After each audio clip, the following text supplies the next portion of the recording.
Hello and welcome to the Intuitive Heart Healing Podcast. My name is Valerie McLaughlin and I'm your host for today's podcast. I started this podcast because I wanted to share with you some insight, wisdom, knowledge that I have to offer you, whether it's channeled messages, whether it is wisdom and knowledge I picked up along the way, things that I've learned about myself. I share stories, I channel messages, I do a little bit of everything to bring information to you. And one of the things that I do when I say this is I always say to you, discern what is true for you, and what is not true for you, just leave it and let it go. And I've been saying this and I realized that maybe, just maybe, we should have a topic about and a conversation about discernment. And what does discernment mean? So I wanted to talk to you today about discernment because I feel it's really, really important. And in discernment, it's not just about what you are getting outwardly, like whether it's messages that I'm speaking to you or things that your messages you're hearing from other people, a book that you read, news information that you get. Discernment is huge in your life. Deciding what is right for you and what feels right to you. It's very, very important. And it also is important when you are getting in touch with your non-physical senses, your spiritual gifts, whatever you want to call it. When you're becoming more clairvoyant, clairaudient, clairsentient, cognition, it's very important, this discernment, because it's in that you learn what is and what isn't, and what is right for you and what isn't right for you. So discernment is the topic we're going to talk about today. It's really important for you to navigate this life. And it's been so much, growing up where we've been taught certain things, whether it's by loved ones or in school or where have you, we've been taught certain things. And then we've learned throughout our evolution that some of these things are not true, and they're not true for us. And some of them are just stories that people have come up with and said. I mean, I'm sure you all can relate to when you were a kid and somebody told you a story about a family, like a family member that did this, and they told the stories, and you took those stories as absolute truth. And some of those stories may have been made up. And I remember as a kid, we were giving this adventure, and I grew up in New Jersey. One of the things back then was the Jersey Devil. And it's still around. It's still talked about today. But as a kid, it was really prevalent. We always talked about the Jersey Devil and where the Jersey Devil was born, where the Jersey Devil came from. It was legendary in the area that I grew up, especially the area I grew up with, because supposedly he was birthed in that general area, right? And so when we were a kid, a family member decided that it would be good to talk about the story about the Jersey Devil, and he planted the seed, and he talked about this story leading up to an event that he created with the help of other people in other parents in the group. And he created this story and created a ton of fear within us. And it wasn't done to be malicious. I mean, we still talk about it today. We talk about what we learned from the story and what adventure and how things just kind of evolved and amplified that story for what it was. And so he created this adventure. He created this story to bring us out into the woods, to look for the Jersey Devil, planet things along the way, and scared the bejesus out of us. And we came back to the house afraid. And then, as fate would have it, just out of coincidence or the universe just adding to the story, the electricity went out on the whole entire block and the phone service went out. And we didn't have cell phones back then. they were just beginning. So the line was dead, and it just perpetuated and added to the story. He made it so convincing that we all believed or had a belief that it was true. We might have been a little skeptical, but there was so much in there that we believed it to be true. And I'm sure you have stories like this your whole life in certain things, whether it's what you learned in school or what family members have taught you and what it is. And as you grow older, because there, at a younger age, you were a little bit more believing in what people were telling you. As you got older, you might have started to change and you might have said, you know what? I don't believe that was true. And you've heard this, like, before they had science, people believed that the earth was flat. There are even still people today that believes the earth is flat. And that is a belief, and that is their truth. And really that's what discernment is your truth, right? Is what you believe to be true. So I'm just delivering information to you, and I want you to figure out what is true to you. Some things may resonate, some things may not, and that's okay. So what is discernment? So discernment to me is deciding what is true. But let's read the dictionary. Let's read the definition of discernment and discern. Because I believe that having part of this information is really important. Information, as much as you can get it, is really important. As a Gemini, information is something that I love to go out and gather and learn more about and get it from all different sources so I can discern and make up my mind of what is true. So discernment. And this first one is from the Oxford Dictionary.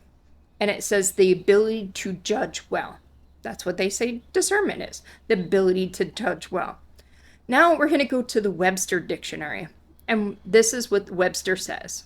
It says, 1, the quality of being able to grasp or comprehend what is obscure. An act of perceiving or discerning something. Now, I don't know about you, but some of those definitions are a little confusing. Because we're using discerning to understand discernment, but you have to go back and understand discerning. So you have to go back and forth. I do like the Oxford Dictionary, personally, myself, the ability to judge well, because that's what it is. And the quality to be able to grasp something and comprehend something. And that could be with like understanding and perceiving. And that comes from the Webster Dictionary. But just some synonyms, I still sound like my kindergarten self there, for you of the word discernment. So we have insight, perception, perceptive, perceiving, wisdom. These are all words that are similar to discernment. So discerning it, having that wisdom and knowledge, and the wisdom doesn't always have to come from out. The wisdom also comes from within. So since they bring up discern, let's go and look at what discern says. So discern, from the Oxford Dictionary, says perceive or recognize some, in parentheses, something. So let's have an example. I can discern no difference between the two policies. Distinguishing someone or something with difficulty by sight or with other senses. She could faintly discern the smell of a skull. And that is the part that helps you when it comes to your non-physical senses, right? You sense the color red. You believe it. You discern it to be the color red. You just have this instant and knowing. That's part of your discerning. That's part of your truth. And let's turn around and go and read the Webster Dictionary. To detect with eyes, discern a figure approaching through the fog. So, like when you can make something out within the fog, um, to detect with sense and other vision, discern a strange odor. You may not be able to see it, but you can smell it and you sense it. You use your senses to it, and then you discern that that odor does not belong. Or to recognize or identify a separate and dissent. So when you can separate and understand, have an understanding of different things to help you discern and become one. I don't know if I explained that right, but we're just going to move along because we're going to move to the next one, which says to come to know or recognize mentally, unable to discern his motives. So the unable to discern his motives is an example of how to use it in a sentence to come to know or recognize mentally. So as you can see, the dictionary definitions of discern and discernment are not quite exactly the same. But we are not quite exactly the same. We are all different, and our perception of things are different. Our wisdom and our information and knowledge that we come into this earth is different. And through our perspective, through our knowledge, through our wisdom, we are to discern what is true. And there are certain things that you can do to kind of like check this. Last week's episode, we talked about body intelligence, how our body helps us to understand things, it communicates to us. Our body can help us with this discernment. So if somebody said something and you get this tightening in your pit of your stomach and that doesn't feel good to you, then what they are saying to you doesn't seem right. It doesn't feel right. You discern that as not to be your truth. Now, if somebody said something and your whole body is like uplifted and tingling, that's a sign that you are in alignment with that. And it is true to you. There's other ways that you can go about this, but your body will help you gauge that. So if you are in your heart space, it makes it a little bit easier for you to discern what is true. When you are in your head space, you start to almost have an internal argument or dialogue with yourself, which could be helpful because your higher self could step in and be like, hey, listen here, I got something to say to you. You know, I want you to hear this. And sometimes that inner dialogue isn't with yourself. It is with your higher self or one of your spirit guides or loved ones or somebody coming to assist you. And there's nothing wrong with the inner dialogue.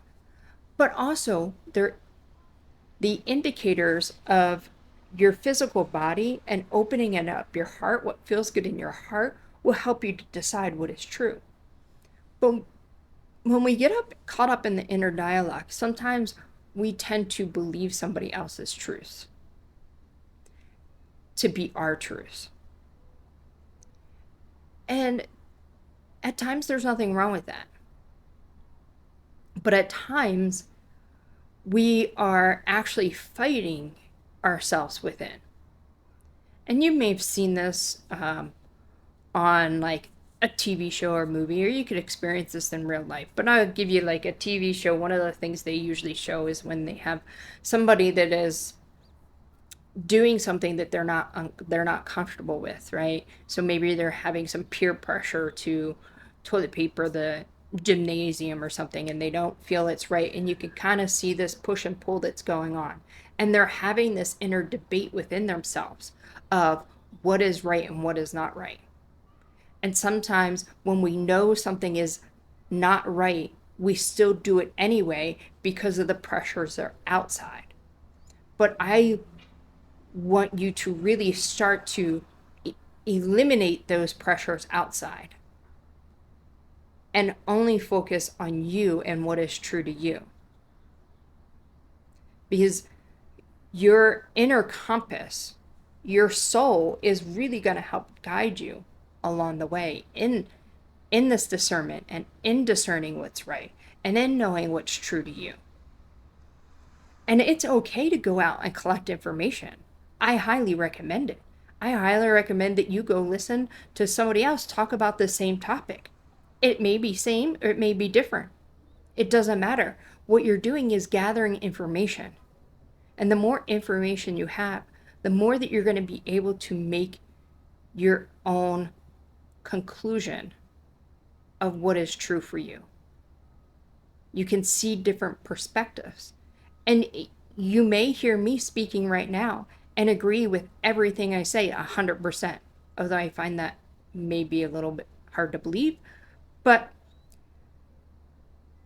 you may not challenge anything that I say in this moment. But then you might hear somebody else speak, and what they say challenges what I said. And you sit with that. And maybe you journal with it. And then you write your own hypothesis of what you believe is true. And that can change as you get more information. That can change as you heal and evolve. Because remember, I said this comes from your own perspective, right? This is where you are. So as you grow and evolve, so do you.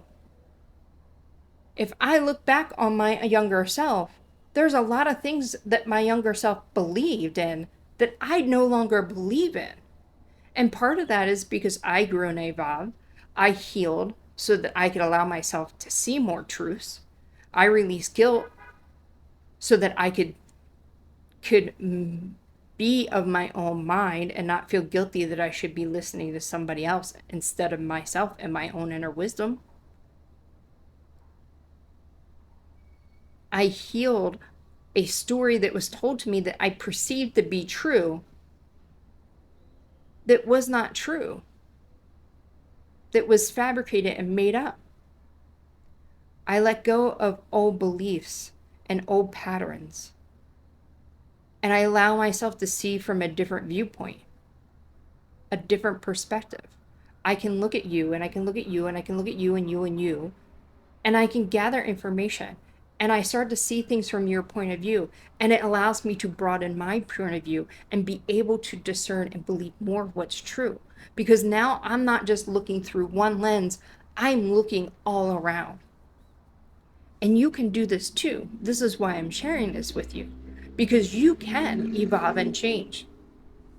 I always find it funny when, funny in an ironic way, when we turn around and we get a picture or a tweet or something from somebody when they were like 15 or 16 and now they're like 37.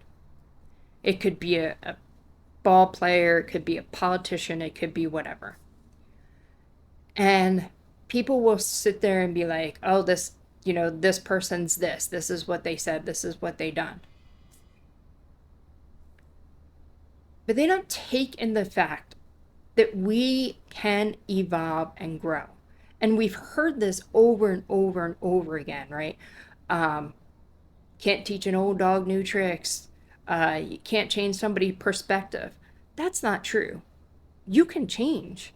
You can change your own perspective. The more love that you bring in yourself, the more you realize that you don't want to hold on to some of these things, your doubts, your fears, your judgments, which you then do on other people. You learn that maybe a word that you used to use isn't a good word to maybe be using in other places, because it has a different meaning and a different context. There's nothing wrong with that. You're learning and growing.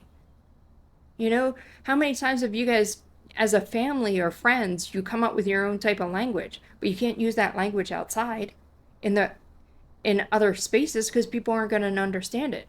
Or you made up some word that is really actual word. We can grow, we can change. Does everybody? No. But hopefully now more and more people are evolving and learning. If I held myself to my 17-year-old, 18-year-old standards, I would be totally different. I couldn't even say that. Uh, but there is a part of me that would be totally different. The core of who I am is true. I've always been full with love and wanting to spread love and looking after people. But that was covered up with a lot of stuff that had to be healed and or unpacked or whatever you want to use and whatever you want to call it. And so you can change and you can evolve, and so can other people. But it's also how they go about addressing some of those things, right? So some people don't. They stay the same of who they are because that's what they want to do. They want to believe what other people say. They don't want to have their own thoughts, their own beliefs. They want to be put in a little box, and that's fine. If that's what you choose to do, there's nothing wrong with that. And if one day you choose not to do that, that's fine. We are all there at some point, right? Or at some point in some way we were there. So if something came out with somebody about something they did years ago or said years ago, um, and it was maybe controversial and they hide from it, how much did they really change and evolve? If they come out and say something else, and you have to really listen. And you hear me say this all the time, or you see me write it all the time. Listen with your heart, because your heart is your compass. Your heart is what's going to help you discern what they are saying is true and genuine. You listen to their words, you listen to their body language, but you do it in with your heart. Your heart will guide you. Your heart's going to help you discern things. Your heart's going to let you know, ding, ding, ding, ding, ding, ding, ding. Yes, this is right. Ding, ding, ding, ding, ding, ding, ding. Yes, this is right. Dong, dong, dong. No, that is wrong. And I use the right and wrong as a distinguisher because really any information that you have is not right and wrong. To not believe in somebody else is not right or wrong. Like I said, we all come from our different perspectives. We all come from different life experiences and we all evolve differently. Would some of us like some people to evolve more similar to us? I'm sure. Would you like people to be more open-hearted, open to letting other perspectives in? Sure. But those people also help challenge us. They help us to grow as long as we want to continue to evolve and grow. So your heart will give you those signs. The heart will let you know. The heart will guide you. It is your internal compass. So I say listen with an open heart. So you're not also getting boggled up and tied down into what is in your head. Your own thoughts, your own processes, your old beliefs, old programs that might still be in here. Your heart has none of this. Your heart is pure. And yes, you may say, oh, I got walls up. I need to let more love in. I'm going to tell you something. We can all let more love in, myself included. There's so much more love to be let in inside of us. But it doesn't mean that our heart is not pure and that our heart does not have love in it that's going to guide us. Our heart is our compass. It is there. It is inside of you. Whether you believe it or not, it is in there. Whether you think it's buried or deep, it's still going to help you. If you just allow yourself to listen with it, to be in the heart space. And the more and more and more and more that you do this, the more that you do this, the more it will begin to open up.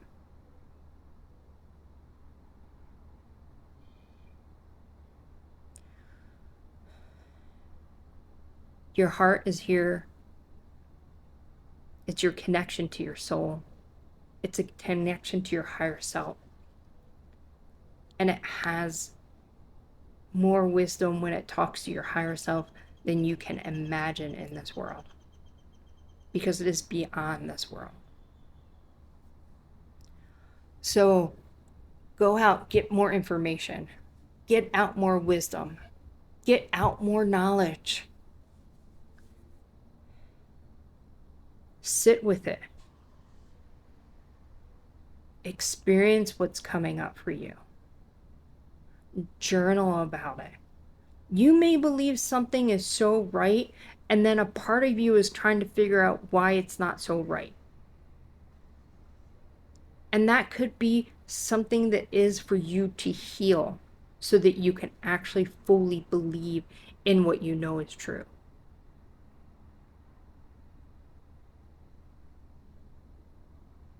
It could mean that you have to get more information. And it could mean that you are believing in something that others are telling you not to believe in, or that there is even no proof for you to believe in it. But isn't that part of our psychic senses, our non-physical senses, right? Where's the proof? But you discern it to be true. You know it to be true. You know the message that are coming through. The proof will come. It will come from following it. It will come from trusting it. So part of discerning is trusting as well.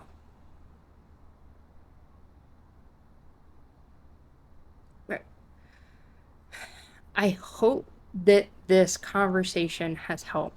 I hope that you got maybe a little bit better understanding of discerning and how to discern for you what is true. You can journal. You can sit with it and meditate with it. You open your heart, you connect with your body and allow your body to help guide you.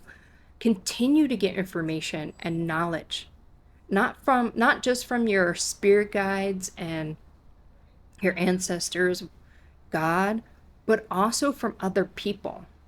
Allow yourself to really talk to and get as much information from others as possible, because that's going to help you come to your own conclusion of what is your truth. Go out and spread some love in this world today. I am sending all my love to all of you. Until next time, bye-bye for now.